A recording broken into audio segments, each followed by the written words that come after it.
desse interesse de vocês, né, pelo estudo, pela faculdade, pela USP principalmente, pelas universidades públicas, não necessariamente a USP, né, tem a Unifesp aqui em Osasco, a USP está aqui perto também, né, mas enfim. A segunda parte foi essa informativa, né, entender de uma vez por todas o que é uma universidade pública e privada, o que é o Enem, o que é a FUVEST, o que é o SISU, o que é o ProUni, o que são os auxílios da universidade. Agora, essa próxima parte que eu vou entrar aqui, eu vou falar um pouco mais sobre a questão da desigualdade social e racial do nosso país. Aí eu não vou falar tanto sobre a universidade, já falei. Agora eu vou focar em na estrutura do nosso país, a estrutura social que faz acontecer isso que eu estou falando aqui. As universidades não serem esses lugares frequentados, ocupados por pessoas como nós. Né? Então vamos refletir um pouco em cima disso. Mas antes de passar para essa parte, eu quero saber se alguém tem alguma dúvida sobre o que eu falei até agora, nessas duas primeiras partes. Alguém tem alguma dúvida, algum comentário, qualquer coisa? Você quer fazer aquela pergunta? Pode fazer. Fala aqui. Tá, então fala para ela ouvir lá no fundo ali, ó.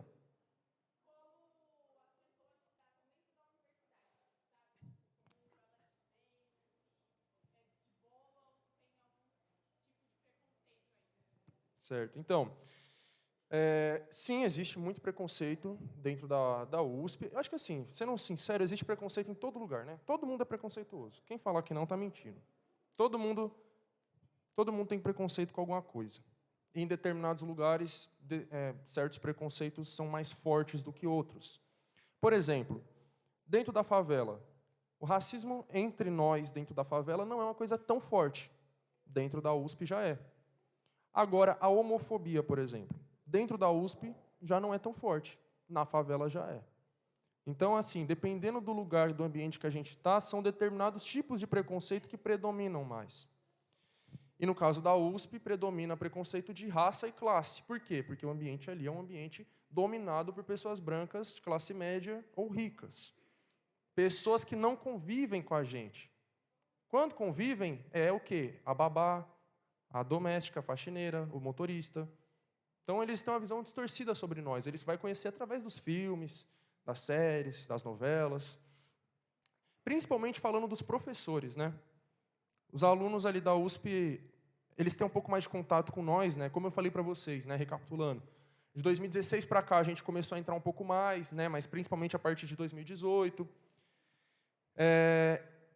E os alunos, eles têm que conviver com nós. Os professores, eles não convivem com nós. O professor universitário é muito diferente do professor da escola. O professor da escola, ele sabe o nome de todo mundo, ele está ali do seu lado no dia a dia, ele fala, ó, copia o texto, faz a lição, vem para a aula, não falta. O professor universitário, ele está pouco se lixando para você. Então, ele está aqui em cima de um palanque mesmo, que as salas costumam ser assim. Ele não sabe o nome de ninguém, não faz questão de saber. Ele não vai ficar te cobrando, você fez, por que você não fez? Ele fez, não fez, problema é seu. Então, assim, o que você mais tem que ter na universidade é autonomia.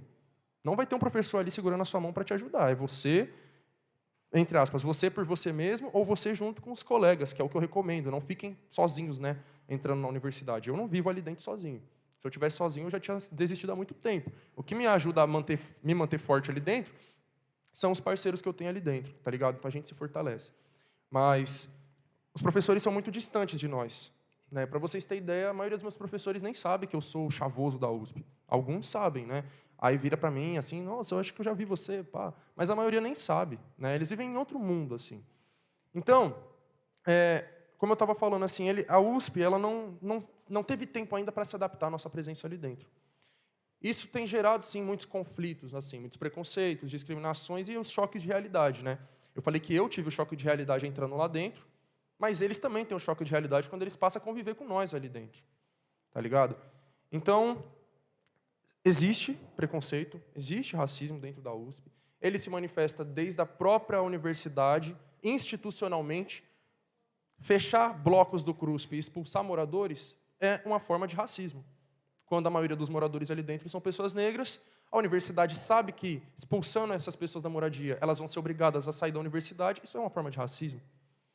Quando a universidade atrasa o pagamento de auxílios, que isso acontece, e por aí vai. Quando os professores montam uma grade curricular sem nenhum autor negro, sem nenhum autor indígena, só com autores brancos, geralmente europeus, isso é uma forma de racismo também. Então tem esse racismo institucional e tem o racismo que a gente conhece, o preconceito, né? Porque quando a gente fala racismo, as pessoas acham que é só você chegar no fulano e falar, você é isso, você é aquilo. Não é só isso. Isso é uma forma. A ofensa, o xingamento ali individual é uma manifestação do racismo, mas é a ponta do iceberg. O racismo é toda uma estrutura de organização da sociedade, da política, da economia, que sempre vai colocar as pessoas racializadas, ou seja, pessoas que são... Uma pessoa racializada é o quê? Dentro da nossa sociedade racista, onde a população branca é considerada superior, melhor, mais bonita, essas pessoas elas não são racializadas, elas são tratadas simplesmente como pessoas. Agora, pessoas negras não são só pessoas, são pessoas negras. Indígenas são índios, entre aspas, né? É um termo errado, são pessoas indígenas. Então, são pessoas que elas são racializadas. A raça delas é uma coisa que se sobressai, que predomina. Ela não é só... Por exemplo, um exemplo muito prático aqui para vocês. Aquela famosa frase, você é uma negra bonita. Você é um negro bonito. Quando alguém vai elogiar um branco, não fala você é um branco bonito. Mas quando é uma pessoa negra, o negro se sobressai. Então, isso é um exemplo de racialização.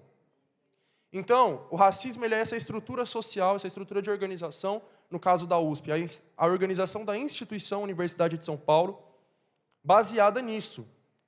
Pessoas que são racializadas ali dentro não vão ser bem-vindas, vão sofrer discriminações, vão, no mínimo, né, ser confundidas ali com funcionários. Então, eu tenho uma amiga minha que já foi confundida ali com a faxineira, porque ela estava parada do lado do banheiro, aí o moleque chegou para ela e perguntou, você ainda está lavando o banheiro? Ela... Era isso, ele viu uma mulher negra do lado do banheiro, imediatamente ele falou, só pode ser a faxineira. Né? Então, esse é um exemplo. Então, esse tipo de ofensa individual é uma manifestação de uma estrutura social. Que eu vou mostrar umas fotos aqui para vocês, vai ficar um pouco mais claro. Quando eu digo a estrutura social do Brasil ela é racista. Ela impõe as pessoas racializadas para lugares ruins e pessoas brancas para lugares não ruins. Mas eu sou branco, pobre e favelado. Beleza, aquilo que eu falei antes. Na hora da entrevista de emprego, branco, favelado, preto, favelado, o critério de desempate é a raça. Enfim. Então, esse racismo, além do institucional que eu falei, da universidade cortar bolsa, fechar bloco do CRUSP, botar uma polícia militar dentro da universidade para perseguir estudantes, colocando... policial entrando com um fuzil dentro do CRUSP para entregar uma intimação para uma aluna negra. Então, além desse racismo institucional, existe o racismo e o preconceito individual mesmo, né? Das ofensas, tratamento diferente, isso existe. Só que ele varia, tá ligado? O jeito como ele acontece varia de faculdade para faculdade. Então, lá no começo, quando eu mostrei o mapa para vocês lá da cidade universitária, eu falei, Faculdade de Filosofia, Letras e Ciências Humanas, Faculdade de Economia e Administração, Escola de Comunicação e Artes, Faculdade de Educação. São várias faculdades que tem dentro da USP. Faculdade de Direito. O racismo, o preconceito, o elitismo, ele se manifesta de formas diferentes em cada faculdade, variando principalmente a partir do quanto que existe um debate político ali dentro acontecendo, o quanto que existem movimentos sociais ali dentro, fortes, o movimento estudantil, quanto que ele é forte ali dentro.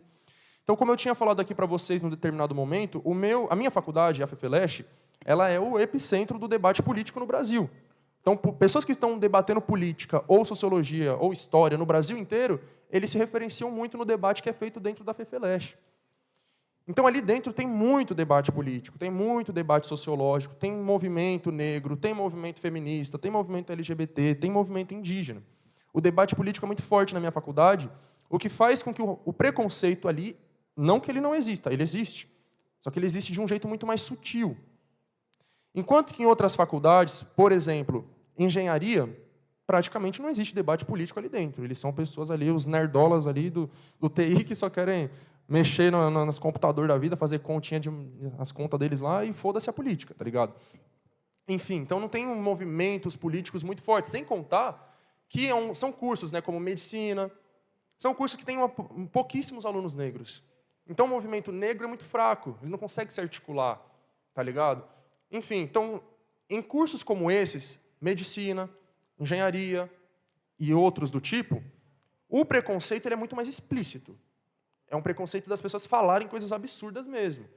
Né? Então, assim, eu nunca cheguei a ter contato muito direto, nunca entrei nessas faculdades de engenharia, de medicina, Mas um exemplo que eu tive foi quando eu peguei uma vez o busão que eu falei para vocês, que anda dentro da USP, né?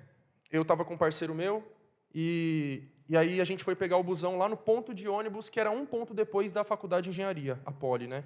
E ele falou assim, mano, já se prepara, que toda vez que eu pego o ônibus nesse ponto aqui, eu sofro racismo. Eu falei, como assim? Ele falou, presta atenção.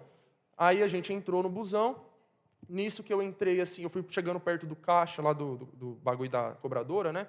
Tava aberto, com dinheiro lá. Ela olhou pra minha cara e já bateu o bagulho na hora. Tipo assim, ela me viu e já fechou o dinheiro, já escondeu o dinheiro. Eu já percebi aquilo, mas falei nada, né? Beleza.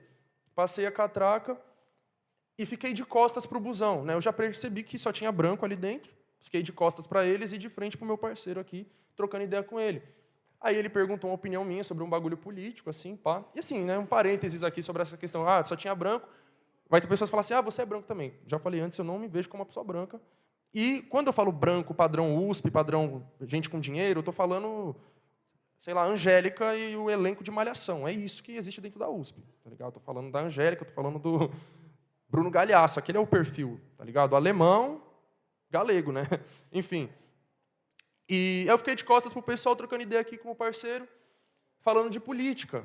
E eu dando a minha opinião. Ele perguntou assim, ah, o que você está achando aí do governo Bolsonaro? Pá, na época, né? Eu falei, é uma bosta, pá, critiquei, falei minhas opiniões lá. Nós desceu do ônibus. Quando nós desceu, ele falou assim para mim, tá vendo? Falei para você que a gente ia sofrer preconceito. Aí eu falei, mas você está falando do quê? Você está falando da cobradora que fechou o bagulho lá? Ele falou, não estou falando disso. Você não percebeu?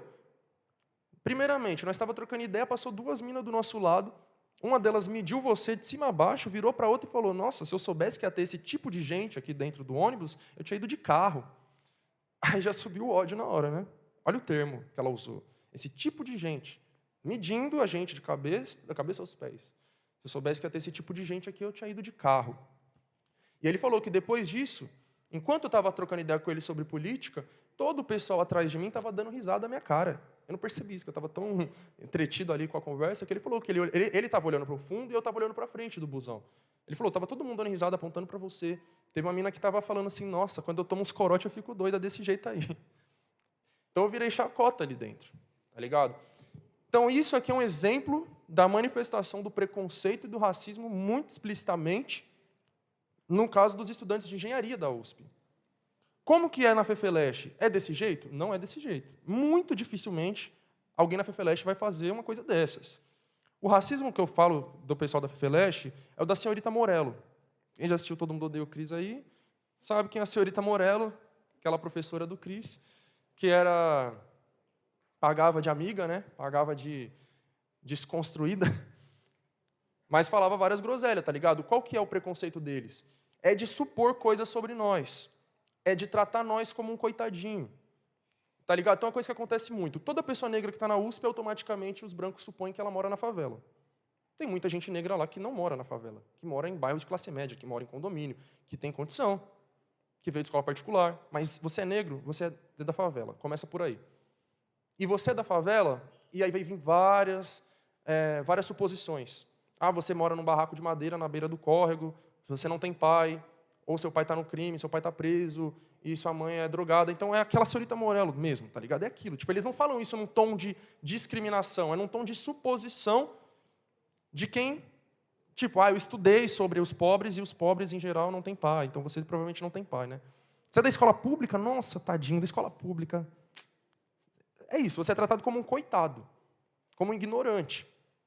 Eles não veem você no mesmo patamar. Tipo, você passou na mesma prova, no mesmo vestibular que eles, mas por você ser da escola pública, por você ser negro, por você morar na periferia, eles já não conseguem te olhar assim. E aí entra uma coisa, né? Eu falei bastante para vocês como que a FEFELESH é isso, né? Muita debate político, debate sociológico, e eles sempre tiveram muito acostumado a olhar para nós como objeto de estudo deles. O pobre, né, o crioulo tem uma letra que ele fala disso, né, que é cientista social, Casas Bahia e tragédia, gosta mais como é? Gosta mais de pobre do que? Como que você sabe? Eu não sei, depois vocês pesquisam aí, mas o crioulo, ele zoa com esse bagulho de como que o cientista social gosta do pobre, mas ele gosta para estudar. Isso, exatamente. Cientista social, Casas Bahia e tragédia, gosta mais do pobre do que Nutella, do que de Nutella. gosta como objeto de estudo. Eles adoram vir numa escola pública, ficar olhando, falando, nossa, olha como eles se comportam. Tá ligado? Se alguém já tiver feito estágio aqui na escola de vocês, alguém que, sei lá, veio da USP ou de alguma universidade dessa, é isso, eles estão olhando para vocês como ratinho de laboratório. Entendeu? Eles olham para nós assim.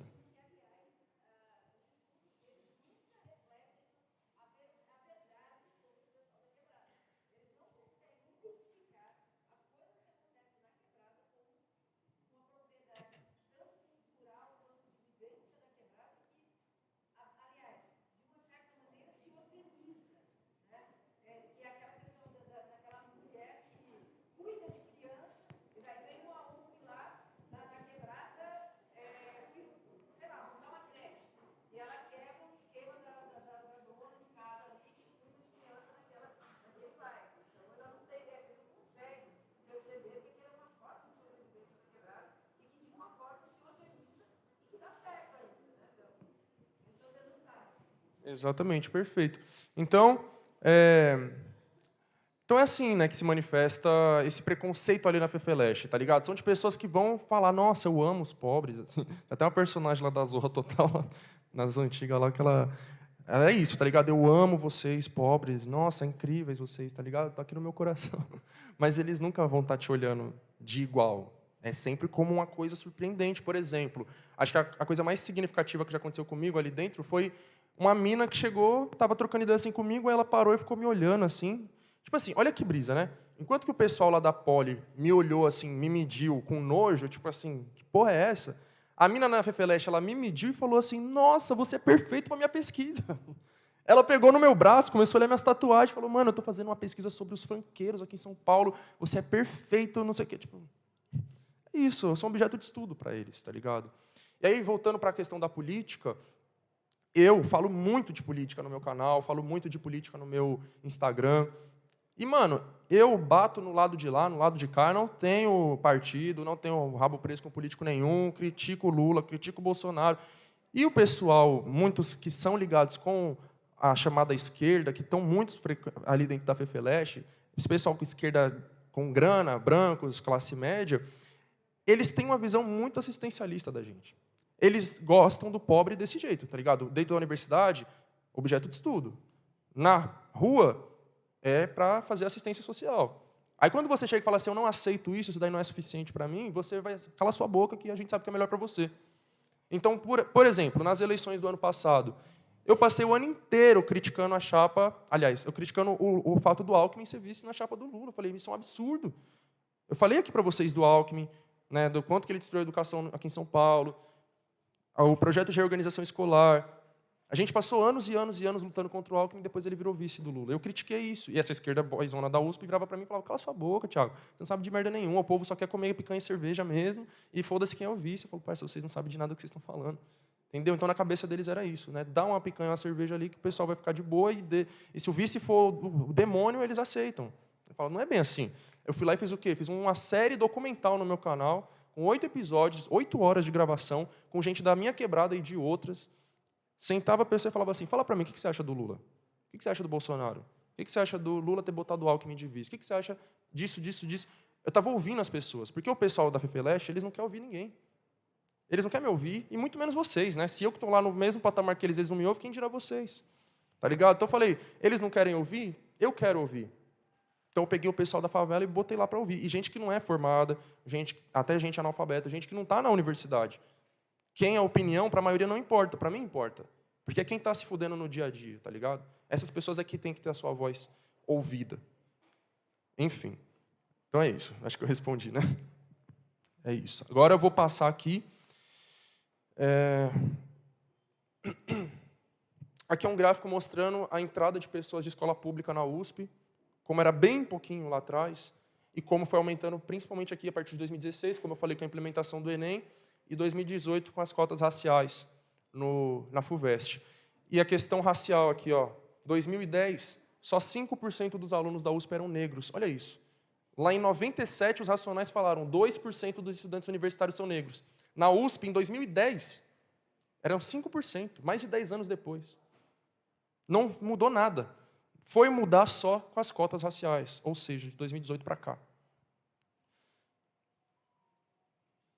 Aí aqui, como é a divisão racial do Brasil? Pretos, as categorias do IBGE. Pretos, pardos, indígenas, brancos e amarelos. Então, como vocês podem ver, a maioria da população brasileira é composta por pretos e pardos, que juntos somam por volta de 56%. E assim, aqui tem um grande debate, né, nessa questão de pretos e pardos. Uma parte do movimento negro fala, não existe pardo, pardos são negros de pele clara. Concordo em parte. Eu acredito que a maioria dos pardos no Brasil são negros de pele clara, como eu me autodeclaro. Mas boa parte deles são indígenas. Mais uma vez, hoje é o dia dos povos indígenas, né, que é chamado aí de dia do índio, né, no ensino fundamental a gente faz aquele cocar e fica fazendo... Isso aí é uma palhaçada, isso é um racismo, minha gente. Aquela música da Xuxa, vamos brincar de índio, isso aí é um absurdo. Tá ligado? Isso aí é tratar os indígenas como uma fantasia, como um folclore, não é isso. Eles são pessoas que estão aí, ou nas aldeias, ou nas cidades, pode ser que tenha alguém aqui que seja. Minha mãe tem ascendência indígena, lá de Pernambuco, entendeu? Provavelmente algum pai ou mãe de vocês também tem, vocês talvez nem saibam. Eu fui descobrir isso quando eu fui lá para a Bahia, eu fui lá, conheci vários povos indígenas, troquei ideia com eles, e a gente nem sabe disso. Então, o meu lado paterno é negro, o meu lado materno é indígena, como que eu vou falar que eu sou branco? Claro que tem branco no meio aí nessa miscigenação, né? Mas, enfim, a gente vive numa sociedade, como eu já falei, racista, que parte desse racismo brasileiro é de embranquecer as pessoas. Se der tempo, eu vou falar um pouco sobre isso, o projeto aí de embranquecimento da população brasileira. Mas, basicamente, no Brasil, a miscigenação ela embranquece. Nos Estados Unidos, por exemplo, a miscigenação ela escurece, ela enegrece. Como assim? Os Estados Unidos e o Brasil tiveram políticas muito diferentes para tratar as suas populações negras quando aboliu a escravidão. Nos Estados Unidos foi segregação racial, branco para um lado, negro para o outro, não se misturem. No Brasil não teve isso exatamente, né? Na prática acabou tendo mais ou menos, mas na lei isso nunca aconteceu. Isso teve como consequência a miscigenação, que inclusive foi incentivada, né, pelo Estado, pela mídia. Por quê? A população negra no Brasil era muito grande. Nos Estados Unidos era pequena. Então, eles conseguiram segregar essas pessoas em guetos. No Brasil, não tinha como segregar em gueto. E como essa população negra era muito grande no Brasil, isso era visto como um problema, o Estado e a elite falaram, se misturem. Porque quanto mais o preto e o branco tiverem filhos, mais claros eles vão nascendo com o passar do tempo. Então, o preto casa com a branca, tem um filho mulato, entre aspas, essa palavra também é ofensiva, mulato casa com a branca, tem um filho pardo, pardo casa com a branca, tem um filho branco. Embranqueceu a família inteira. Ou vice-versa, né? A preta casa com o branco, tem uma filha mulata, casa com o branco, tem uma filha parda, casa com o branco, nasce o filho branco. Esse é um projeto de embranquecimento da população brasileira. Isso foi pensado por intelectuais, foi escrito, foi teorizado. Políticos defenderam essa ideia, internacionalmente. Então, por isso que eu falei, no Brasil, a miscigenação ela embranquece. Porque se você... uma pessoa preta casa com a pessoa branca e nasce um filho, entre aspas, mulato, e eu falei essa palavra ofensiva porque ela vem de mula. A comparação é com a mula. A mula é o filho, a filha, né, do cavalo com a jumenta, nasce uma mula que é um ser infértil e considerado inferior. Assim eram consideradas as pessoas mestiças também, lá no final do século XIX. Aí surge essa palavra mulato. Mas eu estou usando aqui só para falar da cor. Então, a pessoa da cor, parda, mulata, enfim, que tem um pai branco e a mãe negra, ele já não vai ser considerado negro. Ele é embranquecido, ele já não é mais negro, ele é mulato. E se ele casar com a branca e tiver um filho branco, aliás, pardo, ele também não é negro, ele é pardo. E se casar com um branco e nascer mais clarinho, igual eu, mas com os traços, o nariz, cabelo, já não é negro, é branco. Então, o projeto aqui é de embranquecer. Nos Estados Unidos, não. Se a pessoa ela é toda uma família branco, avós brancos, pais brancos, tudo branco, branco, branco, branco, casou com a pessoa negra e o filho nasceu pardo, ele é negro. Não tem dúvidas. Porque os brancos rejeitam, ele não é igual a nós. Eu só fui me descobrir negro quando entrei na USP, porque é exatamente o que aconteceu. Entrando na USP, é isso, você não é igual a nós. E ali você se percebe, você fala, caralho, eu não sou branco. Tá ligado? Porque já se sobressai que a sua pele não é branca, de fato. Sua pele é clara, mas ela não é branca. Seu nariz não é fino, seu cabelo não é liso. Sua boca, seus lábios, tá ligado? Então, num ambiente muito branco, você se destaca, e você fala, não sou branco. E num ambiente muito negro, como é a favela, né, eu cresci na Brasilândia, uma das regiões mais negras de São Paulo, eu era branco, porque a minha pele era a mais clara de todas, ali no meio que eu estava. E na USP, a minha pele, às vezes, é a mais escura de todas. Vocês têm noção do que é isso? Está numa sala onde a minha pele é a mais escura, eu que tenho a pele clara pra caralho. Esse é o padrão USP. É daqui do meu tom para baixo. Mas, enfim, o professor levantou a mão ali.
Obrigado, eu.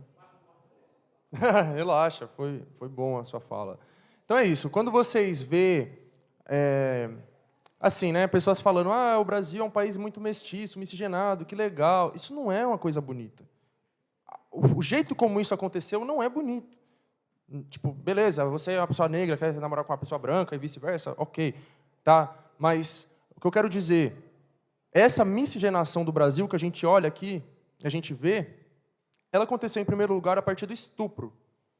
Durante 400 anos, que o Brasil foi uma colônia de Portugal, e a população negra era escravizada, e a população indígena era exterminada, os homens brancos europeus, portugueses, eles tinham propriedade sobre todas as pessoas negras e indígenas. E sendo propriedade, eles podiam fazer o que quisessem. E no caso das mulheres, eles estupravam muito. Isso era muito comum. Era uma forma de dominação do homem branco sobre o povo negro e indígena. Então, a partir desses estupros, iam nascendo crianças mestiças. Que se a mãe fosse negra e a criança fosse parda, ela era escravizada também. Enfim. E aí nasce essa população mestiça. Depois, quando acaba a escravidão, em 1888, né, formalmente, começa esse projeto de branqueamento da população. Deixa eu ver só que oração, para eu ver se eu entro nisso. Eles vão começar lá que horas? O pessoal da capoeira. Que horas?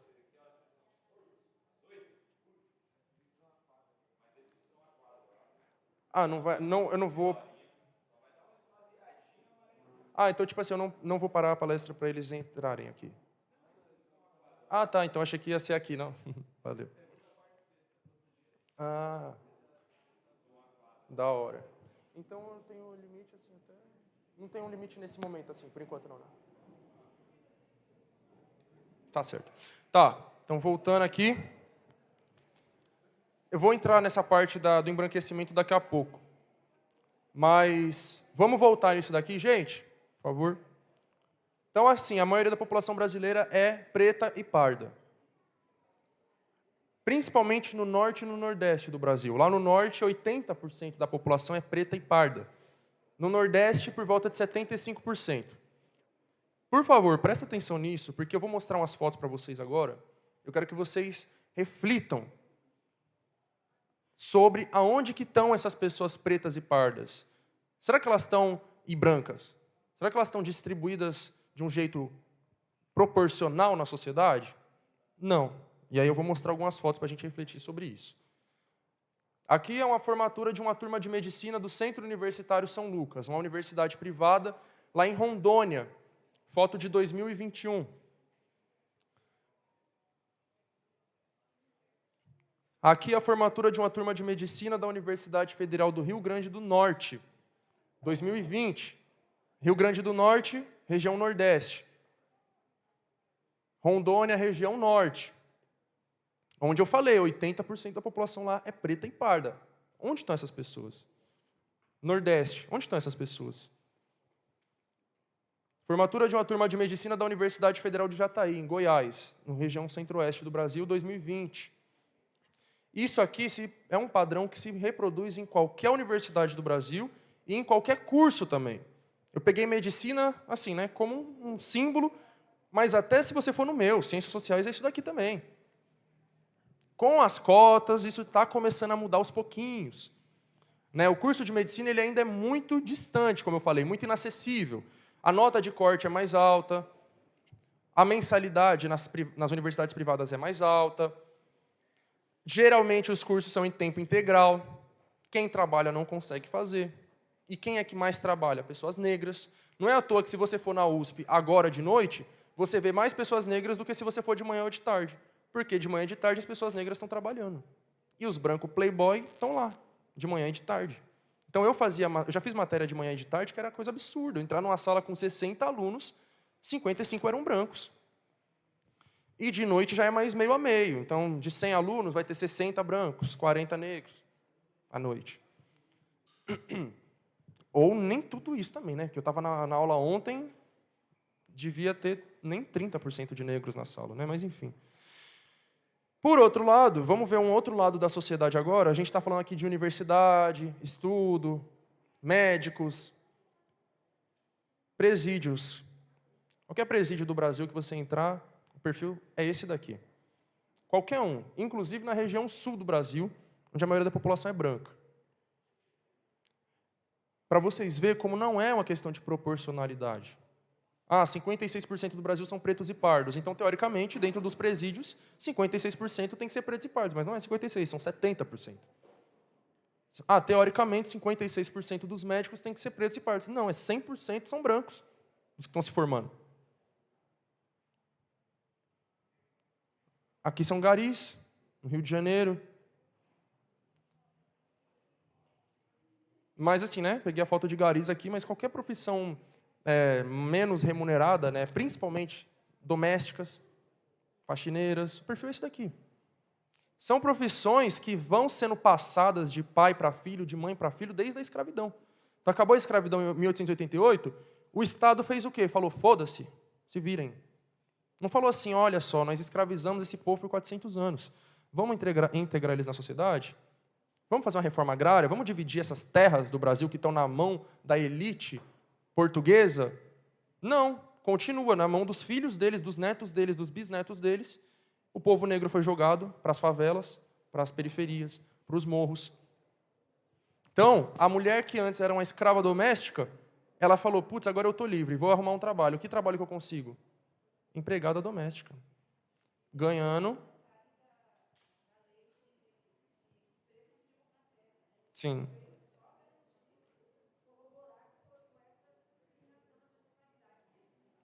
Exatamente.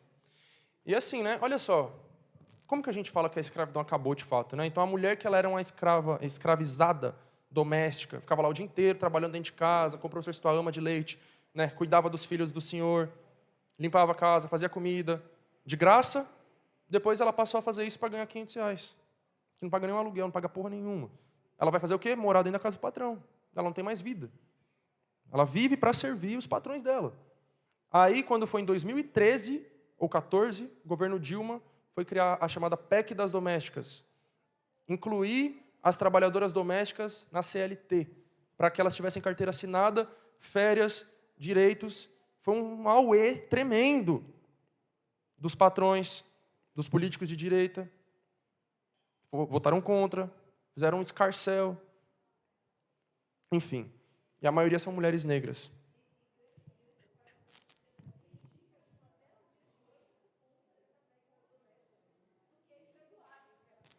Exatamente. Alguém me chamou? Ouvi alguém falando menino aí. Enfim. É isso. Aqui é lá na chamada Cracolândia, né? Pessoas em situação de rua, dependentes químicos. Eu falo assim, a chamada Cracolândia, porque esse nome é um nome errado, né? É um nome que a mídia, principalmente, inventou e usa como uma forma de, sei lá, tentar falar que o grande problema daqui é o crack. O grande problema daqui não é o crack. Ele é um dos. Mas aqui o problema é social, ele é racial, ele é econômico. O playboy enche o cu de crack e não vai parar na Cracolândia. Ele enche o cu de crack, cocaína, maconha, êxtase, tudo. E ele sabe usar, ele teve instrução, os pais acolhem ele. Se ele começa a passar mal ali, os pais já botam numa clínica lá, tem todo um tratamento. Aí o filho vai fazer uma viagem no exterior, fazer um intercâmbio. Ó, filho, vai lá para a Finlândia, passar uma temporada para você espairecer a mente. Aí volta e vida que segue. Entendeu? Então a questão aqui é social, econômica, racial. Por que o Estado lida com isso daqui na base da bala, da polícia, da repressão, da GCM? É o que a gente está acompanhando agora. Esse ano, tá uma coisa absurda o que está acontecendo ali. Tá ligado? É uma panela de pressão ali, de problemas. E como que o prefeito Ricardo Nunes, do MDB, e o governador Tarcísio, do Republicano, estão lidando com isso? A polícia, a repressão, bomba. Isso nunca vai dar certo, isso nunca vai mudar. Enquanto continuar agindo dessa forma, não vai mudar nada. E eles não querem mudar, na realidade, né? Eles sabem que isso não vai dar certo. Eles só querem reprimir e fingir que estão fazendo alguma coisa.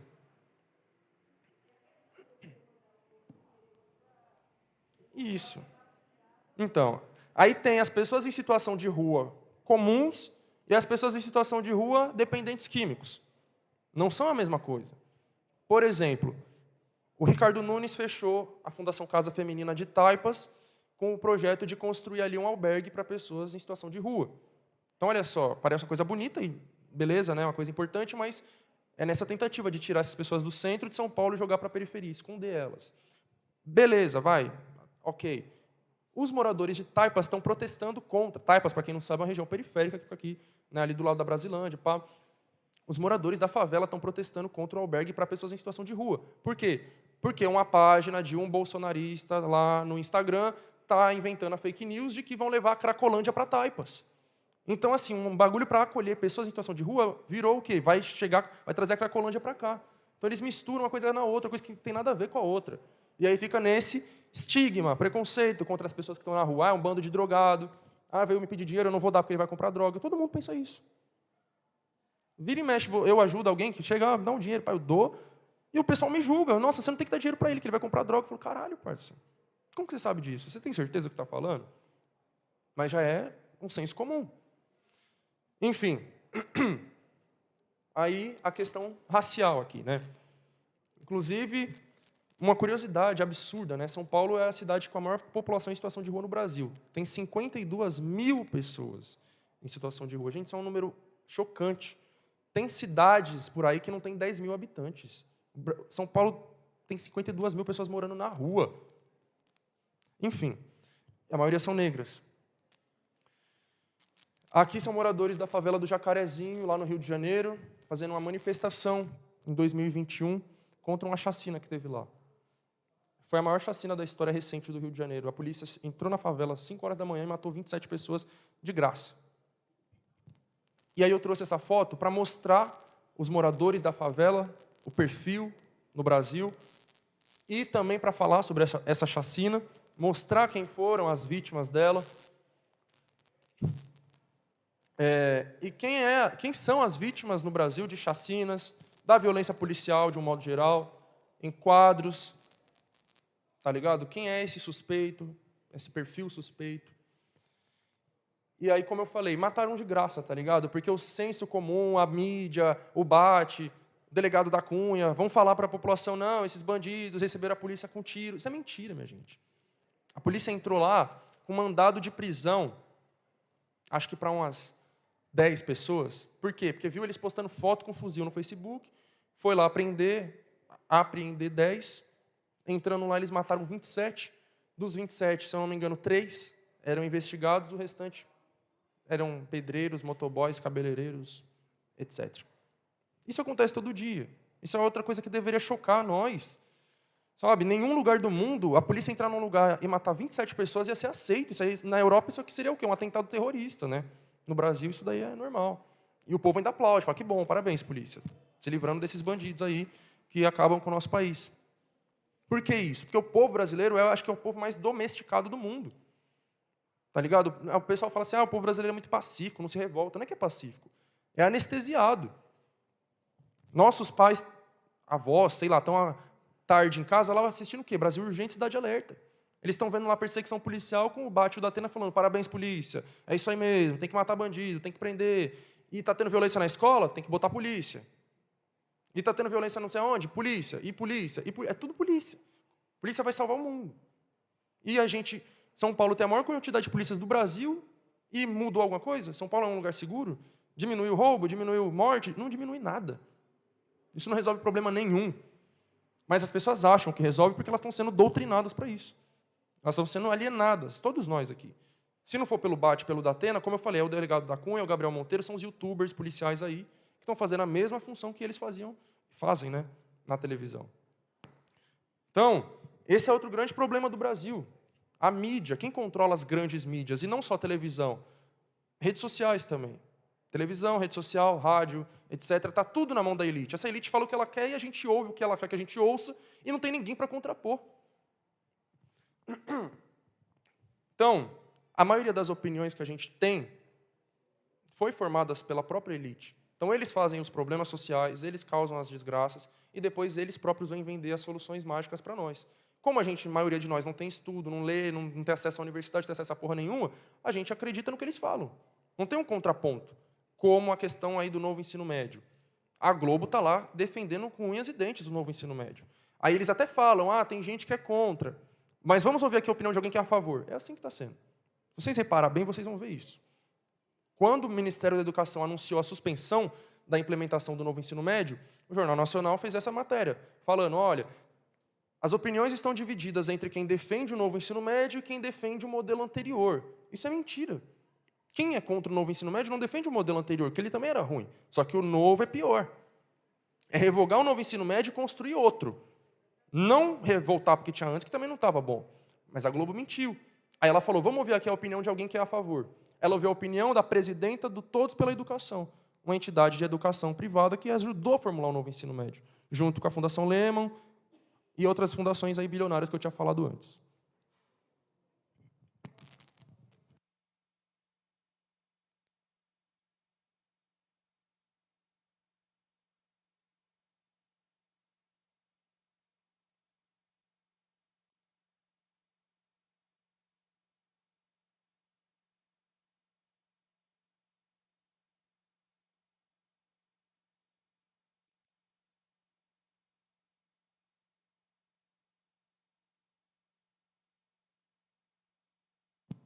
Olha só.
Sim, então, quando a gente fala sobre manipulação da mídia, não é só alguém virar para você e falar assim, olha, pense assim, faça isso, faça aquilo. Não, é uma indução, tá ligado? É mais do que falar diretamente, é induzir o seu pensamento, sem que você nem perceba. Isso está agindo no seu inconsciente. Então, repara quando você estiver assistindo jornais ou outros programas, se quando eles estão falando sobre algum assunto, eles ouvem alguém que discorda daquilo. Tá ligado? Geralmente não, eles passam uma visão e não passam o outro lado da moeda. Principalmente quando nós falamos de violência policial. Vai ter o lado da polícia. É o lado, o policial disse que aconteceu tal coisa, a versão da polícia é essa. E ele ouviu a versão de quem foi violentado, da família daquela pessoa? Será que eles tiveram espaço para falar igualmente? Tá ligado? Então, assim, mais uma vez eu ressalto, quando eu falo disso, eu não estou falando só de televisão, porque eu sei que muita gente fala assim, eu não assisto televisão, eu sou cult. Beleza, a internet ela também é aliena, ela faz a mesma coisa. Quem são os donos das redes sociais? Quem é o dono da Meta, que inclui Facebook, Instagram, WhatsApp? Mark Zuckerberg, um cara bilionário, que nem é do Brasil, inclusive. Tá ligado? O dono do Twitter agora, Elon Musk, outro bilionário. Então, esses bilionários, eles controlam a informação que chega até nós, controlam os algoritmos. Eles derrubaram a minha conta do Instagram, como eu falei para vocês, porque eu falo essas coisas aqui. Isso incomoda. Derrubaram minha conta. Enquanto tem gente aí falando qualquer tipo de asneira à vontade. E as redes sociais, já passo, as redes sociais, essa indução que eu estou falando, ela é muito mais clara, porque tem essa questão do algoritmo. Então, eles induzem o que a gente vai ver e o que a gente não vai ver. O meu conteúdo não é entregue. Conteúdo besteirol é entregue. Quer fazer o teste? Entra no depois, né? Entra lá ou no TikTok, ou no Reels do Instagram, ou no Shorts do YouTube e vai descendo. Vê o que aparece para vocês ali. Vê se aparece conteúdo de política, sociologia, história, geografia. Não. Aparece idiotice. É dancinhas bobas, é pegadinha. É coisas que não vão agregar em nada na vida de vocês. É um passatempo vazio. Você vai ficar passando seu tempo ali aleatoriamente, não está agregando em porcaria nenhuma. E o meu conteúdo é boicotado. E quando chega conteúdo político, é sempre pela direita. Por que pela direita? Porque a direita é o campo político que defende a elite e os interesses do sistema capitalista. Então, eles vão chegar para vocês, as coisas que eles falam. Né? Estava até conversando com um professor, já vou passar primeiro ela, depois ele, depois ele, depois ele. Estava até conversando com um professor lá sobre essa questão dos coaches. Né? Uma das coisas que vai aparecer para vocês aí descer nesse Reels é coaches fazendo aquelas frases de efeito. Né? O pessoal no podcast, lá com a musiquinha de fundo, falando, se esforce, trabalho duro, lá, lá, lá, lá. E você fala, nossa, que lindo, que frase motivacional. Vou compartilhar aqui no meu story essa frase da Forbes, aqui, de um bilionário tal, que mora lá nos Estados Unidos, e eu me inspiro nele. Pelo amor de Deus, minha gente, vamos acordar para a vida. Enfim, tem 4 pessoas para falar. Professora, depois é você, depois ele, depois ele.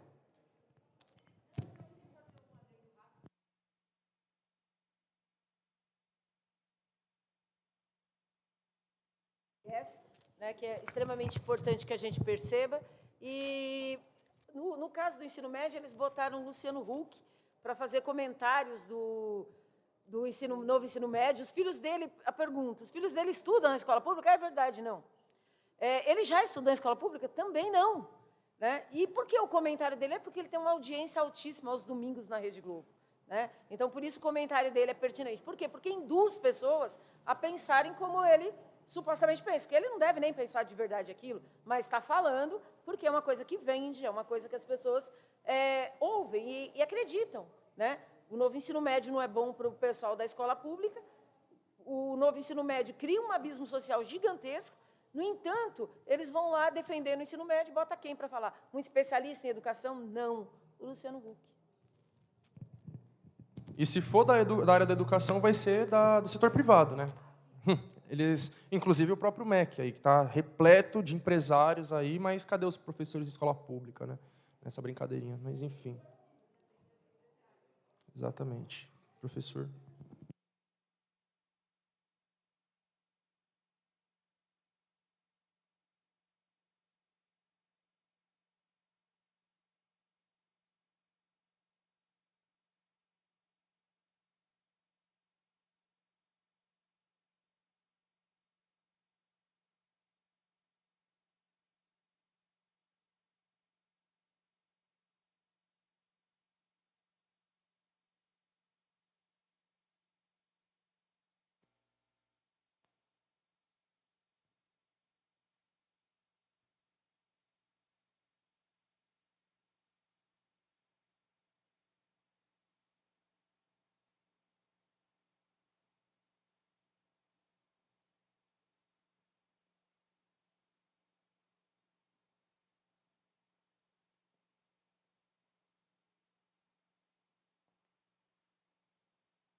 Aí, a minha intervenção agora na sua fala, né, mais uma vez, para lhe agradecer, porque tudo aquilo que você está a falar, nós falávamos isso na semana passada e nessa semana na sala de aula. E eles aqui estão cientes do que nós estamos falando, sobre as mídias de comunicação de massa e os perigos que elas trazem para as pessoas, para aqueles que querem ser seres pensantes.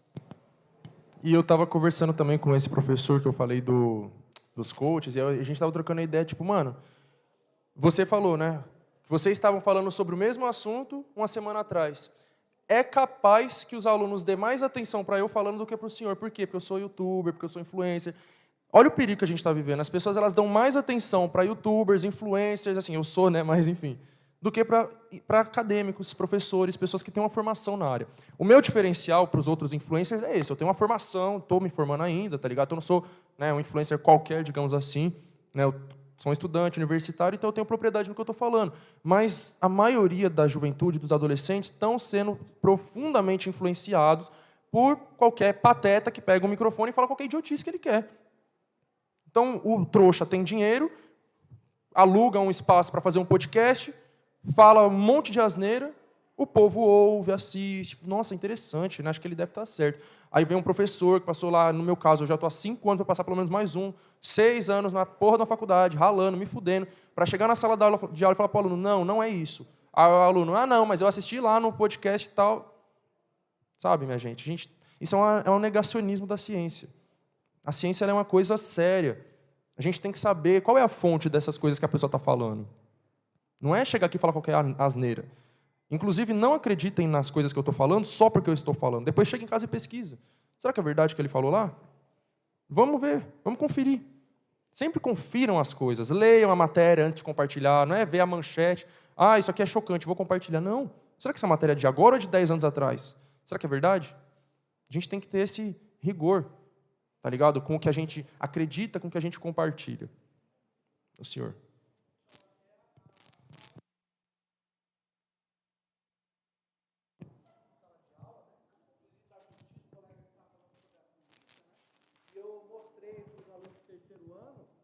A abordagem policial com o negro, pobre, periferia, e a abordagem com o branco, elite, classe média alta, né? Então teve um caso aqui em Alphaville, onde o policial, a pessoa ligou para a polícia, né, que estava sendo agredida, né, a mulher estava sendo agredida, e ele falava, se você pisar na minha calçada, você vai ver o que vai acontecer com você. E a gente vê na periferia o policial pisando na cabeça de uma mulher de 50 e poucos anos, né? E nada, é normal. Então, como é tratado, né? E a justiça também, né? Não só a polícia repressiva, né? Como também a polícia judiciária, né? Onde que vai cuidar dos casos, como que cuida de um caso de um pobre e de um rico, né? Qual que é a balança? Então, como é avaliado isso a promotoria, né? Procuradoria Geral de Estado, enfim, qual que é essa visão que nós temos, né? Dessas categorias, subcategorias, categorias que a justiça coloca, né? Então, por que você ganha mais que eu? Por que a sua cor? Por que você está aqui? Né? Então, a gente tem... E isso, eu falo com meus alunos, que quase poucos deles aqui, ó, que assiste algum jornal ou revista, e eu falo, isso é muito importante, porque a gente tem que estar por dentro disso, né? Então, ver um noticiário, ver uma reportagem, mesmo que seja esse daí, essa marrom aí, essa jornalismo marrom, mas a gente tem que estar por dentro para saber, para poder fazer uma crítica, uma resenha crítica daquele assunto e pensar, porque isso que é o intuito, a gente pensar o porquê. E como você disse na sua fala, existe dados, existe estatística e é ciência. Então não tem como errar. Se a gente colocar aí, a gente viu o gráfico, não tem como falar é mentira isso, porque está lá, né? Qualitativo, quantitativo, e não tem como falar, não, isso é mentira. Então, isso que a gente precisa perceber, e é bacana isso. Exato. Então, é isso, a gente tem que ter a nossa própria opinião, tá ligado? Não é tipo assim também, eu não vou mais assistir o jornal e vou me informar só pelo grupo do Zap. É pior ainda, tá ligado? Por exemplo, eu tô aqui, critiquei a Globo, critiquei os jornais, etc., mas eu assisto todo dia. Eu assisto todo dia de manhã o Bom Dia São Paulo e o Jornal Nacional à noite. Para quê? Para eu saber o que o povo está ouvindo. Eu, fazendo esse trabalho que eu faço, de comunicação na internet, nas escolas, etc., isso é um trabalho político. Eu tenho que saber o que a elite está falando para o nosso povo. Eu tenho que saber qual a opinião da elite. Quer saber qual que é a opinião da elite sobre qualquer coisa? Assiste o Jornal Nacional. Eles transmitem ali. O Jornal Nacional é a boca da burguesia brasileira. Não toda a burguesia, porque ela também se divide em frações, né? O setor do agronegócio, apesar de que ele também está representado ali na Globo, né? Que o jornal está sempre, no intervalo do jornal está sempre lá, o agro é pop, agro é tech, agro é tudo, mas enfim. O agronegócio é a parte mais reacionária, né? Você vê que a Globo ela é mais progressista, entre aspas, né? Ela representa um setor da burguesia um pouquinho mais progressista em determinadas pautas, né? Em outras não. Enquanto que o agronegócio já é um setor mais conservador, mais reacionário. Enfim... Mas eu assisto, eu quero saber o que eles estão falando. E se vocês for ver, em dia de greve, por exemplo, quando amanhece com greve, o Bom Dia São Paulo só fala contra a greve. A última greve que teve foi a dos metroviários. Foi isso, o Bom Dia São Paulo, horas falando, esses grevistas atrapalhando o povo, esses sindicalistas atrapalhando os trabalhadores, e não sei o quê. É isso, eles estão induzindo o povo a ficar contra a greve. A greve que é o maior instrumento de luta que a classe trabalhadora tem. Porque quando todo mundo para tudo. Quando os trabalhadores param, principalmente os trabalhadores do transporte, o capitalismo para, o lucro da burguesia para. Por isso que eles têm tanto medo da palavra greve. É a maior arma que a gente tem contra eles. Outra coisa que eu ia comentar, eu esqueci.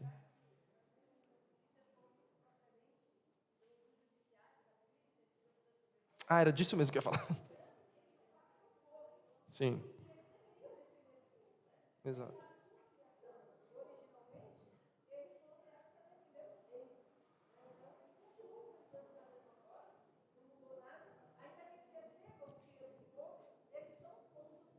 Exato. Eu ia falar desse caso, né, do policial em Alphaville. Acho que uma das coisas mais marcantes desse caso foi quando o ricão lá fala para o polícia. Aliás, fala para o polícia não, ele pega o celular e liga para o secretário de Segurança Pública do Estado de São Paulo. Para quem não sabe, o secretário de Segurança Pública é o comandante de todas as polícias do Estado. O cara tem o telefone dele. É como se, eu, Thiago, estou andando na rua, tomo um enquadro e falo para o policial, peraí, pega o meu celular e liga aqui. Ó. Secretário, seu funcionário está me enquadrando aqui. Eu não tenho como fazer isso. O cara tem, porque o secretário de Segurança Pública é amiguinho dele, ele tem o WhatsApp dele. Ele ligou para ele e falou, vem para cá agora que o cara está querendo entrar na minha casa, ele não vai entrar. Olha isso. Isso é para a gente entender como que essa elite, eles todos se conhecem, eles convivem entre si, eles fazem o que eles quiserem, eles fazem a festa. O policial, inclusive, ele é a ponta do iceberg lá do bagulho, a ponta do problema ali, tá ligado? O problema por trás é muito maior. O problema não é só o policial que enquadra nós. O problema é o secretário de Segurança Pública, que é o patrão dele, que comanda ele. O problema é o ricão de Alphaville, que tem o telefone e manda e desmanda no que o secretário deve fazer. Então, eu vou passar já para você ali, mas aqui essa foto. Os governadores eleitos em 2018 e o presidente eleito em 2018. E ali o Rodrigo Maia, que foi o presidente da Câmara dos Deputados. Mas eu trouxe essa foto aqui para vocês verem o perfil do poder político no Brasil. É composto por homens brancos ricos. Governadores dos estados, junto com seus secretários de segurança pública, são quem controlam as polícias. Os governadores dos estados, junto com os secretários de educação, controlam as escolas estaduais e as universidades estaduais, como a USP. Então a gente tem que saber quem são esses caras, a gente tem que saber o nome deles. Qual que é o nome do secretário de Segurança Pública do Estado de São Paulo atualmente? Eita, peraí. Oxe, é touch?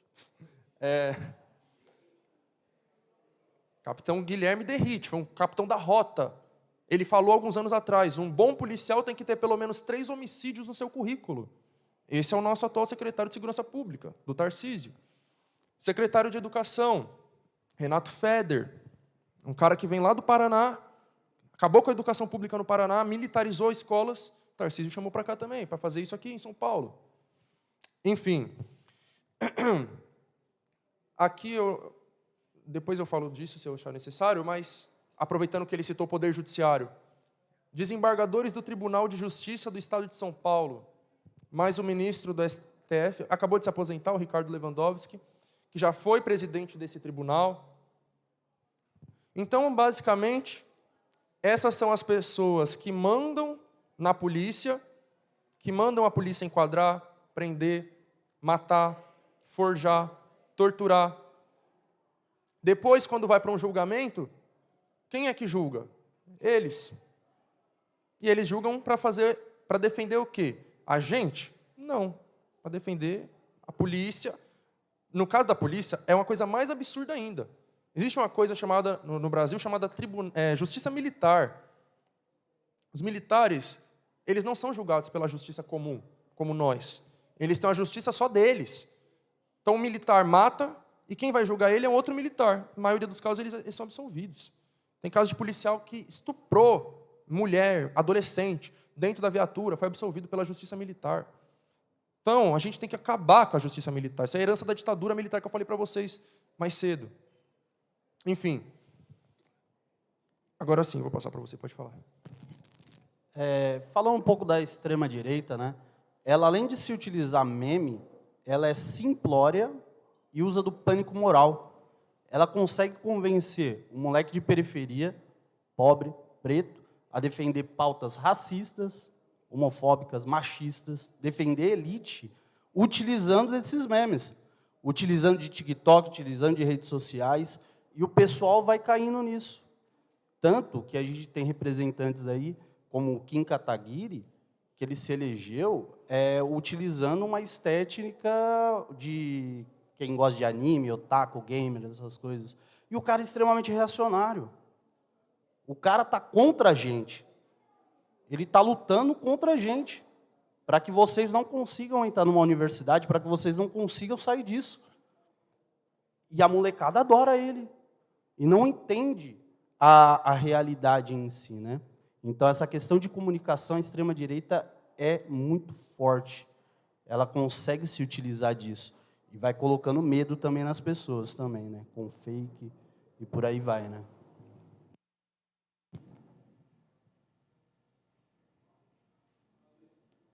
Boa noite, Thiago. Queria aproveitar a oportunidade, você que é um fenômeno da internet, e fazer uma pergunta. Como é que você vê esses youtubers policiais, da Cunha, Gabriel Monteiro, que todos eles têm uma base horrível e passa um tempo a gente vai descobrindo os podres deles e consegue, de uma certa maneira, anular, diminuir. Mas como é que você está vendo esse fenômeno, Caio? Você também que é da internet, manja muito disso. Eu tenho um vídeo sobre isso no meu canal, já deixei recomendado para vocês. Se chama policiais blogueiros, policiais eleitos. Eu vou falar sobre como que esses policiais usaram e usam na internet para crescer como influencers e depois se eleger políticos, que foi o caso do Gabriel Monteiro, e o da Cunha seguiu aí a mesma fórmula. E o Gabriel Monteiro está preso, né? Graças a Deus. Mas, enfim, vamos voltar assim do básico. Em 2020, no começo de 2020, o Salvador e outros MCs lançaram aquela música Vergonha pra Mídia. E aí essa música estourou nas quebradas tudo, né? E aí no refrão eles falavam, tem que colocar o cuzão do Datena no ar e mostrar que os mandrake deu perdido na polícia. E essa frase ficou na minha cabeça, né? Tem que colocar o cuzão do Datena no ar e falar que os mandrake deu perdido na polícia. Eu fiquei pensando, mano, esse bagulho do Datena e outros, né, como o Bart, que depois foram tendo casos, né, do Bart com o Hariel, né, na onde ele mostrou onde que ele morava, acusou ele de ter associação com o tráfico, depois o Hariel até lançou aquela música Associação. Eu fiquei pensando nisso, falei, mano, eu vou fazer um vídeo sobre esse assunto. É um fenômeno estudado, né, na sociologia, no jornalismo, que é o chamado populismo penal midiático. E aí eu fiz um vídeo no meu canal sobre isso, é o vídeo mais assistido do meu canal. O título dele é Jornalismo Policial, por que você deveria parar de assistir? E o subtítulo é Populismo Penal Midiático. Eu vou explicar o que é esse fenômeno do populismo penal midiático. Em resumo, é isso que eu descrevi aqui para vocês. Esses apresentadores, no caso da televisão, né? Esses jornais, baseados em exaltar o trabalho da polícia. A gente não percebe isso. A gente assiste falando assim, vou me informar sobre o que está acontecendo aqui em São Paulo, vou me informar sobre o que está acontecendo no Brasil, vou colocar lá no Brasil Urgente, vou colocar lá no Cidade Alerta. Você não está sendo informado. Eles escolhem o que vai ser transmitido. Eles têm uma linha editorial ali muito específica, né? Que é demonstrar casos muito chocantes, muito surpreendentes. Basicamente, eles transformam a violência num espetáculo. Eles pegam a violência urbana, a criminalidade, a questão policial e é como se aquilo fosse um filme. As pessoas assistem aquilo ali, parece que mais pelo entretenimento do que para se informar propriamente. E não por acaso eles usam vários recursos para isso. Eles colocam uma musiquinha de fundo de suspense. É tipo, corta aqui, pum! Aí, aí começa aquela música. Aí ele grita, parou, presta atenção aqui, presta atenção. Não, volta para mim. Vamos pro helicóptero. E você fica naquilo, é uma apreensão. Isso mexe com a sua emoção. Você fala, caralho, é como se você estivesse assistindo um filme aquilo ali. Você vai perdendo a capacidade de distinguir o que é realidade, o que é falso, o que é ficção. E, ao mesmo tempo, você vai tendo uma visão exagerada da realidade. Uma visão distorcida. Você começa a ficar com medo de sair de casa. Você acha que se você botar o pé na rua, você vai ser assaltado, você vai ser sequestrado. Um exemplo, né, falando de fora de São Paulo. A visão que o paulista e o Brasil têm do Rio de Janeiro é o quê? Se eu for para o Rio de Janeiro, eu vou ser assaltado. Vão me roubar e não sei o quê. Eu já fui no Rio de Janeiro várias vezes, eu falo com tranquilidade para vocês. O risco de ser assaltado aqui em São Paulo é muito maior do que no Rio de Janeiro. Mas a gente tem a visão assim de que se eu descer da rodoviária, botar o pé no chão, vai vir alguém me assaltar. Eu passei 16 dias no Rio de Janeiro no ano passado. Fui no Rio de Janeiro de favela em favela, de centro à praia, rodei para cima e para baixo, não me roubaram nada. Botei o pé em São Paulo, uma semana depois roubaram meu celular. Lá tem problemas de segurança pública, mas eu acho que é menor do que aqui. Inclusive porque aqui a população é muito maior, a desigualdade é muito maior, a pobreza é muito maior.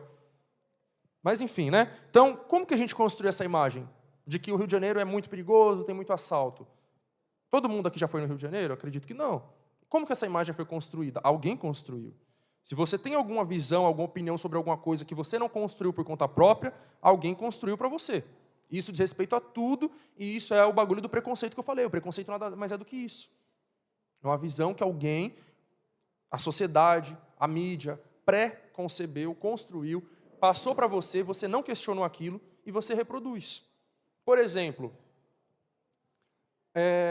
baile funk. O povão, né, principalmente senhoras, senhores, pessoas mais velhas, têm uma visão, pessoas que não têm algum contato com o baile, tem essa visão, né? Se eu falo para minha mãe, vou pro baile, minha mãe, pelo amor de Deus, o que você vai fazer no baile, que não sei o quê. tem uma visão, assim, terrível, tá ligado? É gente se drogando e criança, e não sei o quê, e gente fazendo sexo, e pá, e pum, e arma. Aí eu falo, mas assim, né? Você já foi num baile? Não. E como que você sabe que é desse jeito? De onde você tirou essa opinião? Tirou dali, dos jornais policialescos, do Datena, do BAT. Eu mostro isso no meu vídeo, inclusive. Exato. Sim. Aqui em São Paulo não tem. No Rio de Janeiro até tem. Mas aqui em São Paulo não tem. Oi? O que? No Rio você está falando?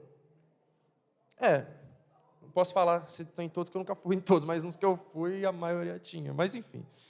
Mas, ainda assim, né, a visão que eles têm do baile aqui em São Paulo é essa, de que realmente tem gente armada com fuzil para cima e pá, e não sei o quê, e uma violência, e não sei o que lá. E aí eu coloquei lá reportagens, né, do Datena, do BAT, falando, né, olha lá no baile, crianças fazendo sexo, se drogando, pá. Gente, isso é um absurdo, tá ligado? Eles mentem na cara dura e o povão acredita. Enfim, e o que é o populismo penal midiático, né? Não é só isso. O populismo penal, existe o populismo penal e o populismo penal midiático. Populismo penal é pegar pautas da segurança pública, fazer um sensacionalismo em cima delas e propor mais punição como solução. Exemplo prático, atentados nas escolas. Nos últimos 20 anos aconteceu 20 atentados. E as pessoas já estão achando que isso é suficiente para colocar PM em todas as escolas do Brasil. Existe, se eu não me engano, 300 mil escolas pelo Brasil afora. A gente vai colocar PM em 300 mil escolas porque aconteceram 20 atentados em 20 anos? Será que isso é suficiente?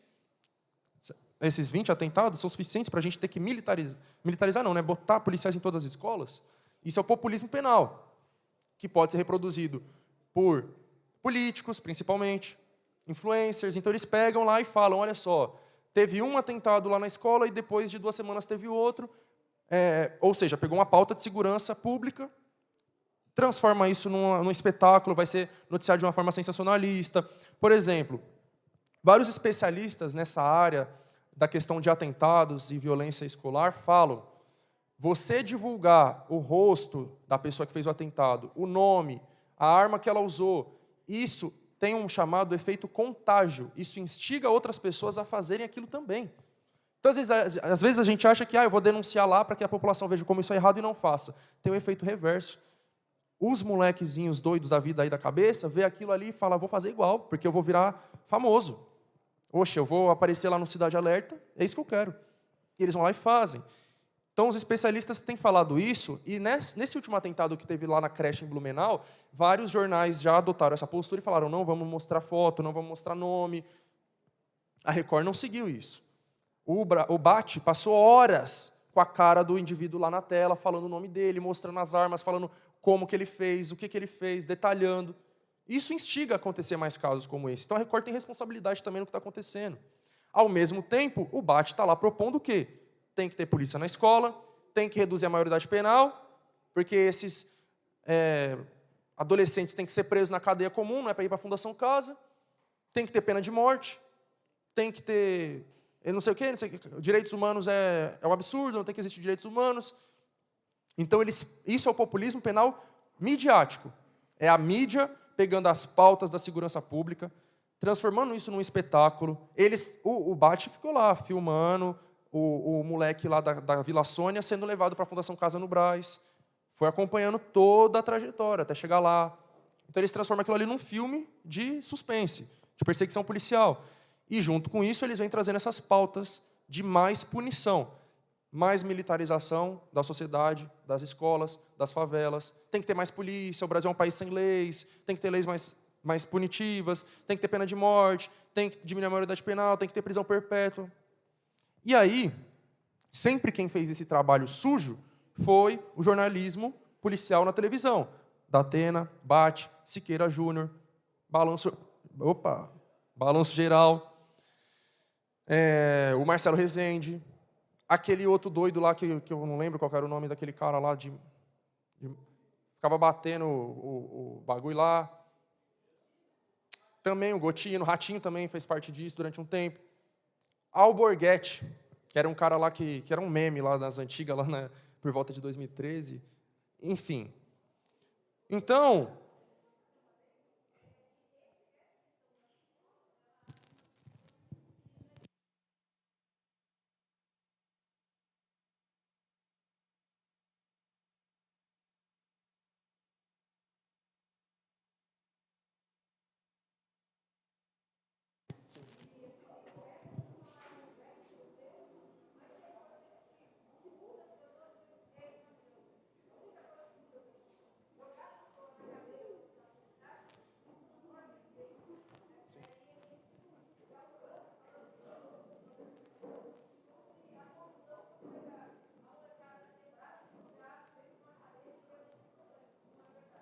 sim.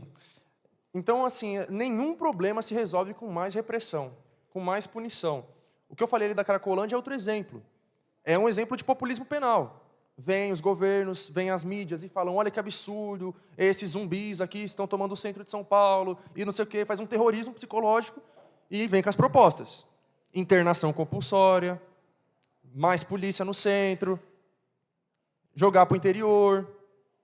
E repressão não resolve nada, nem a criminalidade, nem a dependência química.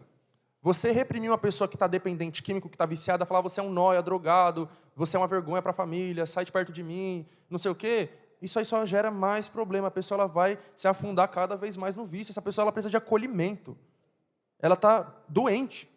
Ela não tem que ser reprimida. A questão da dependência química da Cracolândia não vai ser resolvida com polícia e segurança pública, vai ser resolvido com saúde pública. É uma questão de saúde, em primeiro lugar. E, aliás, em primeiro lugar, de desigualdade social, econômica e racial. E, junto com isso, a saúde pública. Mas, enfim. Então, historicamente, quem fez esse trabalho aí no Brasil, sujo na televisão, foram esses caras que eu citei agora. Nesses últimos anos, a gente sabe que a internet tem crescido muito, muitas pessoas pararam de assistir televisão, só está na internet. E aí surgem esses youtubers policiais, que são sucessores do Datena, do Bate, do Siqueira Júnior. Estão fazendo esse trabalho lá na internet, sendo que eles próprios são policiais. Então não é um jornalista exaltando a polícia, é o próprio policial mostrando o que ele está fazendo. Com a câmera lá, a adrenalina é ainda maior. Enfim, né? Depois vocês assistem o vídeo lá no meu canal, como eu falei, se chama Policiais Blogueiros, Policiais Eleitos. Eu fiz esse vídeo, acho que já tem uns 2 anos. Foi em 2021, se eu não me engano. 1 ano depois, o Gabriel Monteiro foi preso. 1 ano e pouco depois, foi descobertas todas as falcatruas lá do Da Cunha, que ele forjava as filmagens. Então, assim, eu, entre aspas, já previ o bagulho. Por que eu previ? Porque eu já sabia, tá ligado? O pessoal, quando o Da Cunha explodiu, que ele foi lá no Podpah, se eu não me engano, o pessoal, olha esse policial aqui, como ele é diferente, Thiago, o que você acha dele? Eu falei, isso aí é mais um farsante. E foi dito e feito, tá ligado? Então a gente não pode se iludir com esses caras. Porque quando nós falamos de violência policial, as pessoas falam o quê? Mas é uma maçã podre, mas é só é uma exceção. O problema não é a farda, quem veste ela. Não, é o contrário. O problema é a farda. E não necessariamente quem veste ela. Quer dizer, o problema é a corporação. Tem policiais ali que não são isso. De fato, eu mesmo já conheci. Eu fiz uma palestra para todas as fundações Casa, né? Não é o nome esse, mas lá do Paraná, toda a rede de serviço socioeducativo do Paraná, palestrei para vários internos e me falaram, vai estar presente o coronel fulano, que é o comandante lá da Polícia Militar e que controla todas as fundações Casa. Eu falei, fudeu, como que eu vou dar minha palestra com o coronel da PM assistindo, né? Que é o que pode acontecer se colocarem policiais nas escolas. Você acha que eu ia estar falando isso aqui se tivesse um policial aqui do meu lado? Não ia. Então isso é censura. Mas enfim, falei, cara, como que eu vou fazer essa palestra? Aí começou o bagulho, o coronel foi se apresentar e ele falou assim, eu fui preso porque a justiça mandou eu fazer uma reintegração de posse e eu me recusei. Quer dizer, vamos supor que tem um terreno ali abandonado. Aí, um movimento social, ou pessoas, né, um movimento social como MST, MTST, pessoas sem teto, vão lá e ocupam. Falam, mas a gente não tem moradia, o bagulho está baldio, está abandonado, o terreno baldio aqui está abandonado. Vamos ocupar essa porra e morar aqui dentro. Nós não temos moradia, nós estamos morando na rua. Aí o rico, dono do terreno, fala assim, não, eu prefiro o bagulho vazio do que vocês morando aí. Ele vai entrar na justiça, vai solicitar uma reintegração de posse, quer dizer, um despejo, A justiça burguesa, rica, branca, vai acatar o pedido e vai falar assim, coronel, mande um efetivo da Polícia Militar despejar esses indivíduos que estão invadindo a terra. Aí o coronel, que também é aliado deles, vai falar, pois bem, os coronéis, os comandantes da polícia são pessoas ricas, brancas, enquanto que os soldados aí que enquadram nós, a maioria são negros, pobres, fudidos, ganham R$1.000, R$2.000. Mas os comandantes deles são gente, muitas vezes, da própria elite. Ele vai lá fazer a reintegração de posse, vai despejar o povo e vida que segue. Esse coronel se recusou, porque ele era um cara mais progressista. Ele falou, mano, não tem condição de eu fazer uma coisa dessa, eu vou despejar as pessoas, não vou. A justiça mandou prender ele ficou preso por causa disso. Então, assim, tem exemplos, mas são exceções. É isso que a gente tem que entender. Pessoas como ele são, assim, 1 em 1 milhão. A maioria dos comandantes, coronéis, etc., são absurdamente reacionários, racistas, etc., estão a serviço da elite, vão fazer o despejo, vão levar a tropa de choque, a cavalaria para bater nos favelados que estão fazendo a ocupação, vão matar, vão forjar. Porque o problema é a instituição, ela existe para isso. A função social dela é isso. Não é fazer segurança pública. A gente só acredita que é fazer segurança pública porque foi o que o Bate da Atena, delegado da Cunha, Gabriel Monteiro, convenceram a gente disso. Mas nunca foi sobre isso. Como a professora falou, a PM no Brasil foi fundada em 1809, quando a família real portuguesa veio para o Brasil. Ela foi fundada para proteger a família real portuguesa, não a população, e proteger as propriedades deles, né? A riqueza deles, e reprimir o povo, principalmente o povo negro, na época era escravizado, o povo indígena. Enfim, pode falar.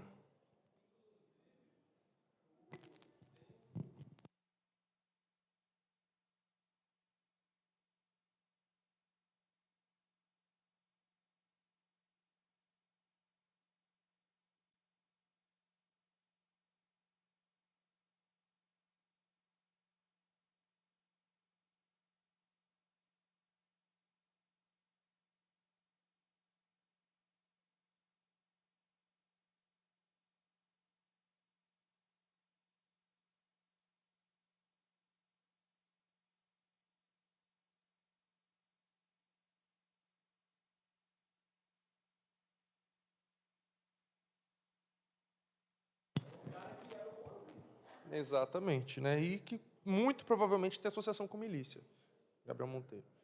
Enfim, bom, eu vou tentar começar a me encaminhar aqui para o final. Eu estou cansado, imagine você. Mas eu acho que assim, né? Diante de tudo isso aqui que eu mostrei agora, falei da desigualdade, falei do racismo, falei da opressão, eu acho que a mensagem a mensagem final aqui não pode ser uma mensagem de tristeza, né? De falar, caralho, a gente só se fode, né? A gente está numa merda e eu acho que a gente tem que pensar o que fazer. Quer falar? O que fazer para mudar essa situação? E a gente tem em quem se referenciar, em quem se inspirar, a gente tem. E eu vou tentar falar um pouquinho sobre isso aqui. Pode falar. É que você falou assim meio por cima e tal, que eu vi uma postagem sua, acho que umas 2 semanas atrás, de perseguição do prefeito de Guarulhos. Se você pudesse, de uma forma clara, e se teve ou tem perseguição explícita lá por parte da reitoria da USP em relação ao seu trabalho? Então, a reitoria, em relação ao meu trabalho, não tem nenhum tipo de perseguição contra mim, mas tem perseguição contra muitos amigos meus, não pelo trabalho, mas por outras questões, né? Então, eu falei aqui para vocês como que a Universidade de São Paulo não quer a gente lá dentro. É uma universidade racista, é uma universidade elitista. Então, eu tenho 2 amigos que estão respondendo processos aí da universidade. A universidade processou eles. São moradores do CRUSP, são pessoas pobres, faveladas, né? Não são nem de São Paulo. Um é do interior de São Paulo, ele é branco, de uma favela lá de Piracicaba, e o outro é negro, de Minas Gerais. Ele é lá do interior de Minas, e moram no CRUSP. E, junto com vários outros estudantes, eles foram processados ali pela universidade por acusações idiotas, tá ligado? De agressão verbal, assim, né? Porque teve discussões, pai, pum, e aí xingou alguém, agressão verbal. E aí a reitoria ameaçou de expulsar os caras da universidade por causa disso. Enquanto isso, vocês devem ter visto o caso da aluna de medicina que roubou R$1 milhão da universidade E essa palavra roubo nem é usada pela mídia, né? A mídia fala estudante desviou R$1 milhão, se apropriou de R$1 milhão. E aconteceu alguma coisa com ela? Não aconteceu nada. Pelo contrário, a universidade deu assistência psicológica e segurança particular para a mina voltar para a universidade. E ela voltou para a universidade. Ela não foi presa, tá? Ela roubou R$1 milhão da universidade, não foi presa, voltou para as aulas normalmente, com segurança particular e atendimento psicológico. E aí o outro mano lá, morador do CRUSP, favelado, porque xingou a outra pessoa, a universidade ameaçou de expulsar ele. Então, existem essas perseguições absurdas, tá ligado? Mas contra mim, graças a Deus, não. Então, agora sim, para tentar encaminhar para o final, porque eu estou falando aqui muita coisa triste, né? Infelizmente, a verdade é essa. Nesse sistema em que a gente vive, a gente tem um lugar definido. E tem lugares ali que já estão definidos para essa elite branca, que é o poder judiciário, que é a política, que é as universidades, os trabalhos mais bem remunerados, que ganham mais dinheiro. E para nós está reservado o quê? Presídio, crime, empregos que ganham menos, cracolândia, morar na rua, ser viciado em droga, favela, pobreza, chacina, violência policial. Então, a gente precisa contrariar esse sistema. A gente não pode aceitar ficar nesses lugares. Tá ligado? Porque assim, vocês vão falar assim, Thiago, mas eu não sou nem do tráfico, nem viciado em droga, nem moro na favela, nem não sei o quê. Mas beleza, você tá nessa leva aqui. Não que você vai necessariamente ser gari, mas se o seu projeto de vida é acabar o ensino médio e você não sabe o que vai fazer dali, ou você fala, eu vou trabalhar, sei lá, qualquer coisa, você está nessa leva, você caiu nisso aqui também. O que é isso daqui? É um trabalhador precarizado, que ganha pouco, que é desvalorizado socialmente. Pelo menos eles ainda são concursados aqui, né? Ou não necessariamente, mas acredito que sim. Agora, se você for para um outro trabalho aí, a maioria hoje em dia é informal, você não vai ter nem direito a nada. Nem a férias, nem a 13º, nem a final de semana, nada. Tá ligado? Então a gente não pode aceitar isso daqui, essa mesmice, tá ligado, mano? Por isso que eu tô falando para vocês o dia inteiro aqui, ó. Estudar é importante, entrar na universidade é importante, na universidade pública, na USP de preferência. Porque isso sim vai mudar a vida de vocês. Vocês fazendo uma faculdade de Direito, por exemplo, e um concurso, vocês vão estar aqui, ó, no meio desses caras. Ou medicina, no caso, vocês vão estar aqui. Talvez vocês vão ser a única pessoa negra aqui nessa foto, ou a única pessoa pobre. E outra coisa, parça. A política. A gente tem que invadir a política também. É inadmissível que o poder político no Brasil seja formado por pessoas que não conhecem a nossa realidade, que não vivem a nossa realidade. Né, a gente estava conversando ali na sala dos professores sobre quem formula o currículo, né, as coisas que vocês estudam. São pessoas que não têm vivência nenhuma de escola pública. Eles teorizam lá o novo ensino médio, teorizam o PEI, um monte de coisa, que na prática quem está aqui sabe que não funciona, que é torturante. Porque a política é isso, ela é dominada por pessoas ricas, por pessoas que não vivem a nossa realidade. O secretário de Segurança Pública é um cara rico, que nunca tomou um enquadro da polícia na vida, que ele baba ovo da polícia. Secretário de Educação, estudou em escola particular a vida inteira, tem nenhuma conexão com a escola pública. Secretário de Saúde, não usa o sistema público de saúde, o SUS. Isso aqui é uma proposta. Todos os políticos seriam obrigados a usar o SUS e colocar os filhos deles na escola pública. Imagina como que seria, se fosse obrigado.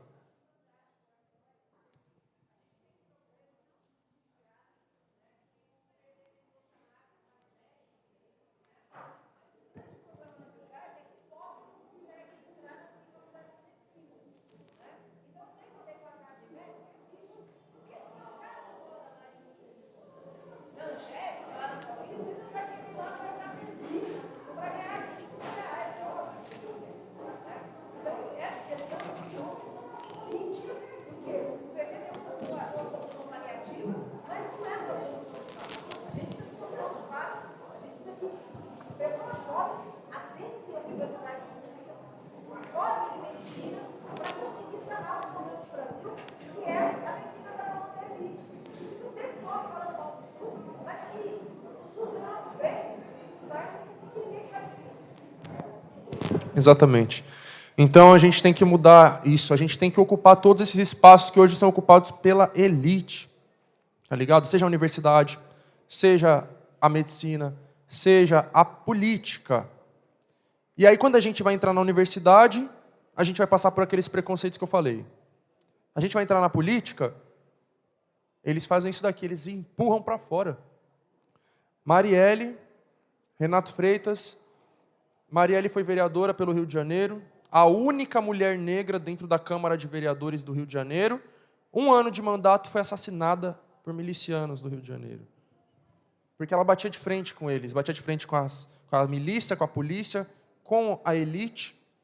Renato Freitas, o único vereador negro da Câmara de Vereadores de Curitiba, incomodava os caras de lá dentro, caras racistas, caras da elite que estavam lá dentro. Não foi morto, graças a Deus, mas os caras fizeram toda uma falcatrua lá dentro para expulsar ele de lá e fizeram ele perder o mandato dele como vereador. Agora ele conseguiu se eleger deputado estadual, pelo menos, mas ele perdeu o mandato dele, foi cassado. Então, isso aqui é uma coisa triste que eu estou falando para vocês, mas é um choque de realidade. Quando o pobre, preto, favelado está no lugar que o sistema destinou para ele, da hora legal. Quando a gente fala, não aceito esse lugar, vou para cima de vocês, eles vão perseguir. Eu estou passando por essa perseguição. Processado criminalmente por um prefeito, por ter feito uma crítica política a ele. Minha foto foi parar no álbum da Polícia de São Paulo, no álbum de reconhecimento de suspeitos da Polícia de São Paulo. Perdi minha conta do Instagram 2 vezes. É uma perseguição. Eles sofreram perseguição aqui também. Então, a mensagem final é o quê? Não vamos lutar, porque senão a gente vai sofrer perseguição e preconceito? Não.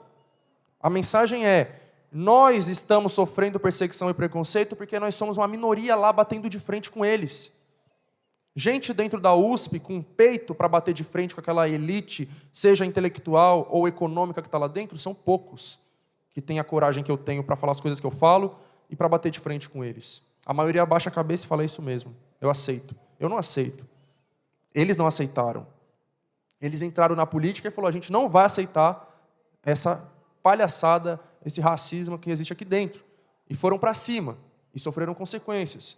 Porque eles estavam sozinhos, eram minoria, e o povão, muitas vezes, nem sabia que eles existiam.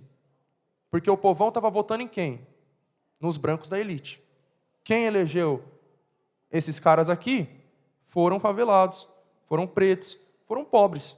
Porque o preto, pobre, favelado não vota em preto, pobre, favelado. Vota em branco, rico da elite, que vai massacrar ele depois. Então o que a gente tem que fazer? Acordar para a vida, minha gente. Se conscientizar e falar, caralho, mano, eu estou apoiando um cara lá, um político, um youtuber.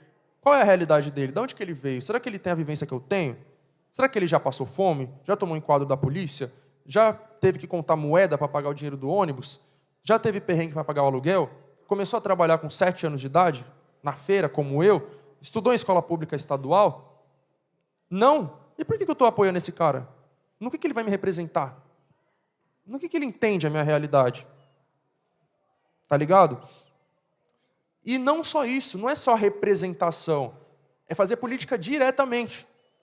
Eu não vou ficar lá sentado na minha casa esperando assim, tomara que um dia eu consiga eleger um governador que vai melhorar a escola pública. Tomara que um dia o Lula acorde para a vida e revogue o novo ensino médio. Não.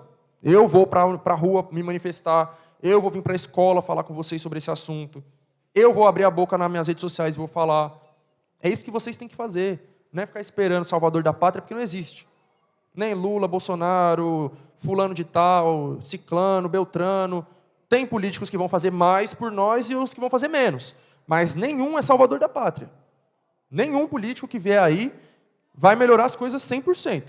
As pessoas falam para mim assim, nossa, Thiago, você tem uma visão da hora. Se candidata um dia. Eu falo, não vou me candidatar. Se eu me candidatar lá, o que acontece comigo? O que aconteceu com a Marielle. Ou com o Renato. Que eu vou bater de frente, mas o povo não vai estar lá junto. Porque o povo está aleatório. Falar, política que se exploda, vou ficar lá assistindo a Fazenda que é melhor. Então, enquanto o povo não for em peso para cima deles, não vai mudar nada. Tá ligado? Tem que ser um movimento coletivo, tem que ser um movimento conjunto. Não é só eu. Não fiquem lá esperando, nossa, o Thiago é da hora, eu vou votar nele para vereador que ele vai resolver os nossos problemas. Eu não vou. Não vou porque uma pessoa sozinha lá dentro não vai mudar nada. Aí 5 pessoas, não muda nada. E 15 pessoas, não muda nada. E se for 40 pessoas, vai dar uma boa melhorada, mas não vai mudar a raiz do problema. A estrutura social continua a mesma, porque é o que eu falei para vocês antes. Entra e sai governo, a elite continua lá mandando. Eles é quem mandam de verdade. Os políticos são fantoches da elite. O político que não aceita ser fantoche da elite, acontece isso daqui com ele. Entendeu?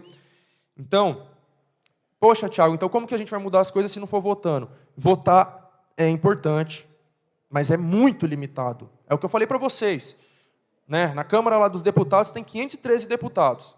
Entre ter lá 513 banqueiros, 513 latifundiários, 513 policiais, e ter 513 favelados, 513 trabalhadoras domésticas, 513 garis, prefiro essa segunda opção. Com certeza eles vão governar para nós. Com certeza não, né? Provavelmente, uma boa parte deles vai governar para nós. Então tem sim uma diferença.